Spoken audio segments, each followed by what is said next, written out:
আসসালামু আলাইকুম।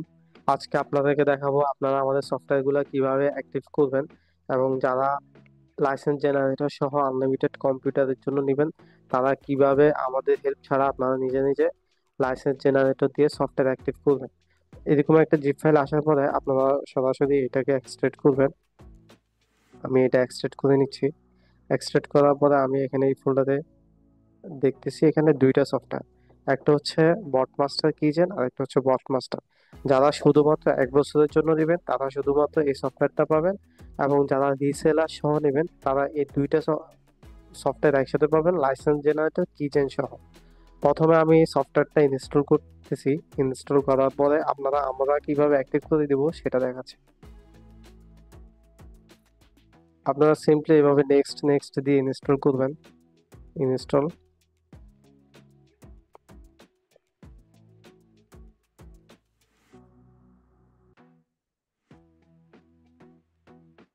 ইনস্টল করার পরে আমি এটা কেটে দিচ্ছি। আপনারা যখন ইনস্টল করবেন, ইনস্টল করার পরে আপনাদের ডেস্কটপে এরকম সফটওয়্যার আইকন দেখতে পাবেন। আইকন দেখার পর আপনারা বটমাস্টারে ক্লিক করবেন। এখন কিন্তু আপনাদের এই সফটওয়্যারটা অ্যাক্টিভ না। এই সফটওয়্যারটা অ্যাক্টিভ করার জন্য আপনারা আমাদেরকে এই এই হার্ডওয়্যার আইডিটা এখান থেকে কপি করবেন। কপি করে আপনার যে রেজিস্ট্রেশন নামটা দিতে যাচ্ছেন আমাদেরকে সেই রেজিস্ট্রেশন নামটা পাঠাবেন। আমরা আপনাকে লাইসেন্স কি জেনারেট করে আপনাকে লাইসেন্স কি পাঠাবো, এবং সেটা দিয়ে আপনি অ্যাক্টিভ করতে পারবেন। এবং রিসেলারদের জন্য সেম সিস্টেম। আপনারা কিভাবে এই সফটওয়্যারটা আপনাদের কাস্টমারকে অ্যাক্টিভ করে দিবেন, এবং আপনারা নিজেরা চাইলে কিভাবে আমাদের আনলিমিটেড পিসিতে অ্যাক্টিভ করতে পারবেন। প্রথমে সফটওয়্যারটা ইনস্টল করার পরে আমরা দেখতে পাচ্ছি যে সফটওয়্যারটা আসতেছে না, এটা ইনঅ্যাক্টিভ আছে। এখানে হার্ডওয়্যার আইডি অপশন আছে।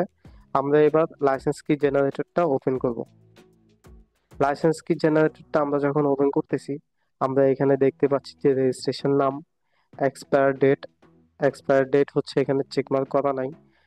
Register after, register before, country lock, exclusion, days, run time, global time. এখানে অনেক ধরনের অপশন আছে।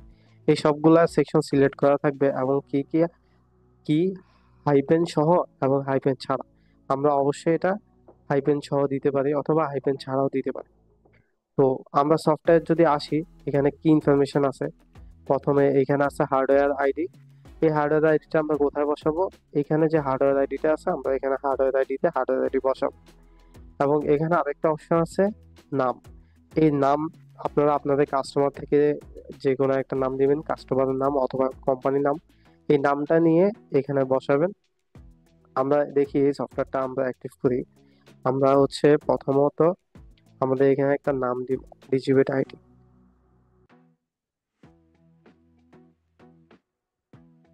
ডিজিবেট আইটি নাম দিলাম। হুবহু সেম নামটাই হবে, কোনো প্রকার কোনো কিছু যেন ভুল না হয়। আপনি এখানে ডিজিবেট আইটি দিলেন, ডি বড় হাতের, আই এবং ডি বড় হাতের। আপনি এখানে যদি ছোট হাতের দেন তাহলে এটা কাজ করবে না, আপনাকে সেম নামটাই বসাতে হবে।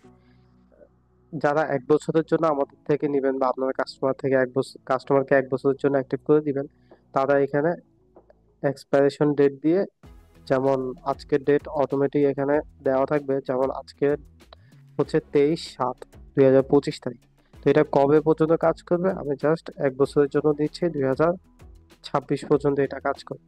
2026 পর্যন্ত। এবং আমি হার্ডওয়্যার আইডিটা এখান থেকে হার্ডওয়্যার আইডি কপি করলাম, এখানে হার্ডওয়্যার আইডি পেস্ট করলাম। পেস্ট করার পরে আমি যদি এখন জেনারেট কি দিই, এখানে একটা জেনারেট কি জেনারেট হয়েছে। এখন আমরা শুধু এটাকে কপি করব, কপি করে এখানে বসাই অ্যাক্টিভ করব। আমি আমার এই কম্পিউটারে আমি এটা 1 বছরের জন্য অ্যাক্টিভ করতে চাচ্ছি না। আমি শুধুমাত্র 3 দিনের জন্য যদি অ্যাক্টিভ করি, তখন আমি এটা উঠাই দিব, দিয়ে দিব 3, এবং আমি লাইসেন্সটা আবার জেনারেট করব। এখন আমার জন্য আরেকটা নতুন লাইসেন্স জেনারেট হয়েছে।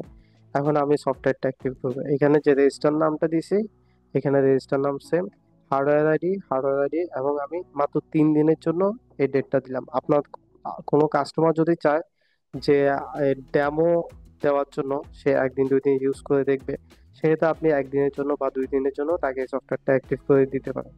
আমি এখানে 3 দিনের জন্য দিলাম। 3 দিন দিয়ে আমি লাইসেন্স জেনারেট করলাম। এরপরে এটা কপি করে আমি এখানে পেস্ট করব। পেস্ট করার পরে আমি শুধুমাত্র এখানে রেজিস্টারে ক্লিক করব।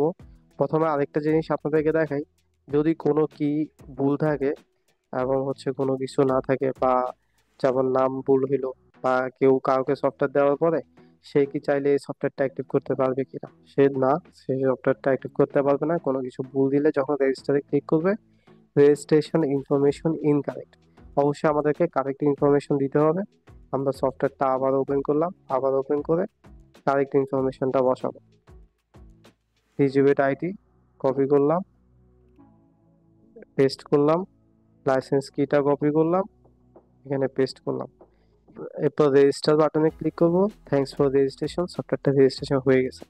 এরপর আমাদের আর লাইসেন্স জেনারেটর কাজ নেই, আমরা এটাকে ক্লোজ করে দিলাম এবং সফটওয়্যারটা অটো ওপেন হয়ে গেছে। এটা একটা হোয়াটসঅ্যাপ মার্কেটিং সফটওয়্যার। আমি আবার দেখাই, সফটওয়্যারটা এখন অ্যাক্টিভ আছে। আমি 3 দিনের জন্য এটা অ্যাক্টিভ করলাম, এটা 3 দিন পর্যন্ত অ্যাক্টিভ থাকবে। 3 দিন পরে এটা অটোমেটিক ইনঅ্যাক্টিভ হয়ে যাবে। এখন চাইলে আমি এই সফটওয়্যার দিয়ে হোয়াটসঅ্যাপ মার্কেটিং করতে পারবো। হোয়াটসঅ্যাপ ওপেন হচ্ছে এবং সব অপশন আমার জন্য এখন ঠিকভাবে কাজ করবে। 3 দিন পরে এটা ইনঅ্যাক্টিভ হয়ে যাবে। তো আমাদের এই লাইসেন্স জেনারেটরটা এভাবেই কাজ করবে। আপনারা যারা লাইসেন্স জেনারেটর এবং সফটওয়্যার কিভাবে কাজ করে সেই সম্পর্কে জানতে চাচ্ছেন, আমাদের এই ভিডিও